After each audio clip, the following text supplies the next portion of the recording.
Welcome back, Irish fans, Breaking Out Braves Boys podcast. It's been a while since I did a recruiting update, and with the Peach Jam finally concluding and some more recruiting news coming out, figured it'd be a good time to dive into recruiting a little bit. Got some big stories and some big recruitments that Notre Dame is involved in, and I wanted to touch on all of them. Going to get into a new offer Notre Dame just made, Xavier Booker's recruitment, and then some things that Notre Dame was doing at Peach Jam.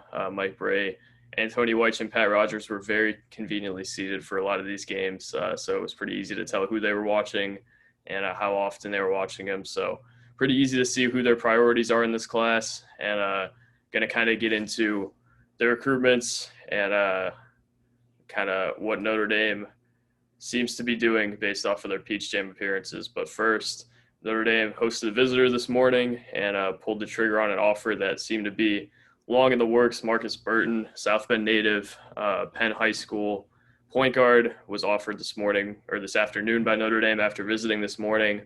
Notre Dame has had interest for a long time. Ryan Humphrey was at a ton of Burton's games, and it seems like, I believe Humphrey's son went to school with Burton or something of the sort, but it seemed like Notre Dame, even with that, had interest for a really long time, and finally pulled the trigger on an offer this morning. Over the high school season, Burton played in the same league J.R. Knesny and Blake Wesley played in, and had a really good year, but the competition level wasn't quite as high as I think Notre Dame would have hoped it was to get a full evaluation of him. So they waited a little bit till EYBL season. Markus Burton played on the Nike circuit alongside Data Ames, who was a Notre Dame offer but committed to Kansas State.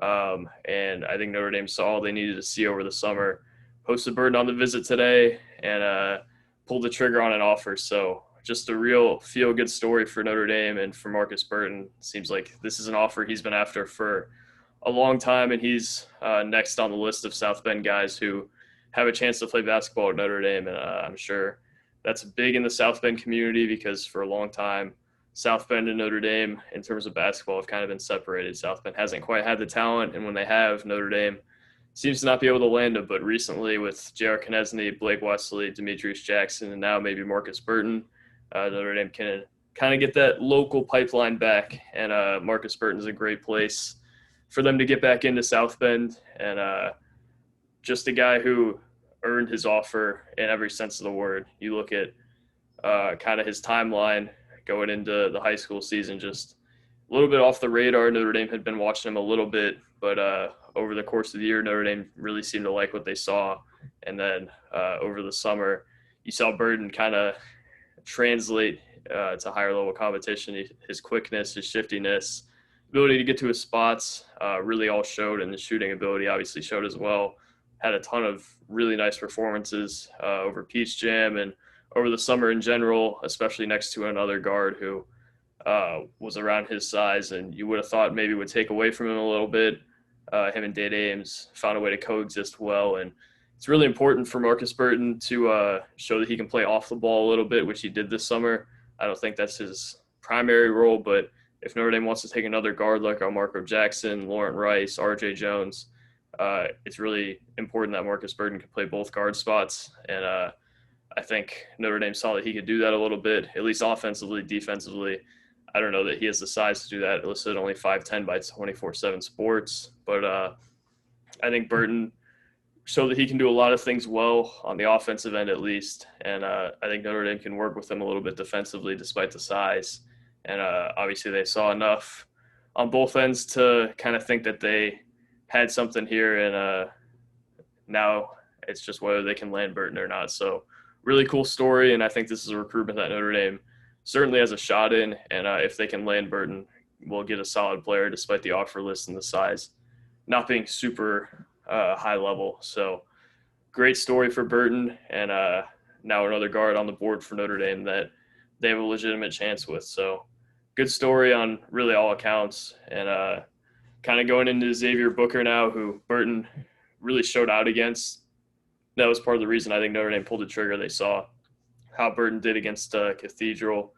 But going into Xavier Booker, he released his top 10 a few days ago, actually yesterday, I think. And not much to be learned. All the main schools stayed in it. Duke actually wasn't included, which was interesting to see, but all the usual suspects for Xavier Booker were in there: Michigan State, Notre Dame, Indiana, Purdue, Gonzaga was in there, a ton of Big Ten schools. So Xavier Booker's recruitment, certainly one to follow, one that Notre Dame seems to have a chance with. They've been in on Xavier Booker for a long time. Anthony Southman's done a nice job building that relationship, so is Mike Bray.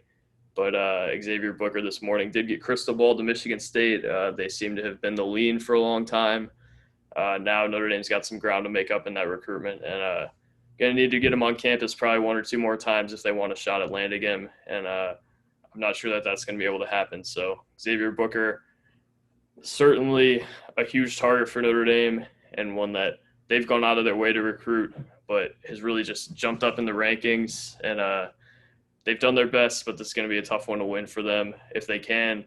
It's like a generational recruiting win for Mike Bray, but it's going to be a tough one. And it's one that seems on paper like one that Notre Dame doesn't have a chance with, but the relationships there speak very loud. And I wouldn't count them out completely until the end, but Xavier Booker to Michigan State seems like it's been in the works for a little bit, and they seem to be the front runner at this point. So interesting recruitment to follow. I'm not sure I love Notre Dame's chances there, but at one point, JJ Starling did have a Duke crystal ball, so I wouldn't completely count Notre Dame out yet. But landing the number 2 guy in the country as Notre Dame is certainly not an easy thing to do. But going into Peach Jam a little bit, Booker did not play at Peach Jam. Marco Jackson is on the Under Armour circuit, so neither of them I will mention in this. Marco Jackson did seem to be getting some looks from Anthony Solomon over the course of Peach Jam's kind of time frame. It seemed like Anthony Solomon was off in Wisconsin, I think, watching Marco Jackson, also watching Xavier Booker. So not going to mention them too much because I hadn't really seen them as much as the Peach Jam guys, but there's one name that is abundantly clear Notre Dame's after, and that is TJ Power.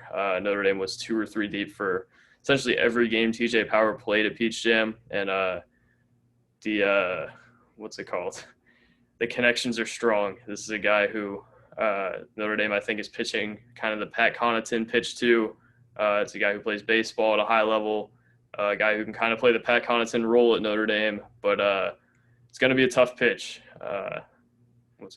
No pun intended. But Duke, UNC, I think UCLA is now in the fold, and Power will visit Duke and UNC this week. So certainly not an easy guy for Notre Dame to land as well. A lot of these guys that Notre Dame was high on early have really kind of shot up the rankings and maybe outclassed Notre Dame a little bit. They're going to have to recruit with the big boys to get either Power or Xavier Booker, and Power is probably the biggest riser at Peach Jam, unfortunately, for Notre Dame. They still seem to be making a valiant effort at him, but big-time schools are now involved in TJ Power's recruitment. It's going to be tough for Notre Dame. But I wouldn't count them out completely like Xavier Booker. I think they have a better chance at Booker, honestly, than Power, but I'm not completely sold that they can get either of them. So moving on to the other guy they watched who I actually do think they have a chance with, RJ Jones. Doesn't have that many big-time offers. Was a recent Notre Dame offer. Plays AAU with Zayden High, who's a Notre Dame offeree. But I don't think Notre Dame has much of a chance there. RJ Jones, though, Notre Dame had a few in the stands for at least 2 every game. I didn't see 3. It was either Pat Rogers and Mike Bray or Mike Bray and Antoni Weich. I think it was mostly Rogers and Bray, and then Weich was a different game. I saw him watching Aiden Holloway once while they were watching RJ Jones, but I don't think they have a great shot with Holloway either, who I feel like was going to commit during Peach Jam, but didn't end up doing so. RJ Jones, though, had a really nice Peach Jam. Kind of reminds me of like a quicker, a little bit leaner TJ Gibbs. And I really like RJ Jones' game. Do I think he's a top 100 player? Maybe not. Do I think him and Markus Burton would be the best backcourt in the ACC? Maybe not, but that would be a really solid unit that can really shoot it and really plays hard and kind of plays within themselves. So I don't hate that. Notre Dame is after RJ Jones, but those were the 2 guys I mainly noticed that they were after at Peach Jam. I think a lot of their guys that they were targeting are not at Peach Jam, and obviously they were watching Markus Burton as well, the see if they were sold on making the offer. But it's really all I have. Just wanted to kind of give an update on all of Notre Dame's recruitments, give a little background on Markus Burton, talk about Xavier Booker, and a little bit of the Peach Jam. But thank you guys for watching. Not too much to note after those three things, but we'll certainly keep you guys in the loop. Thank you guys for watching.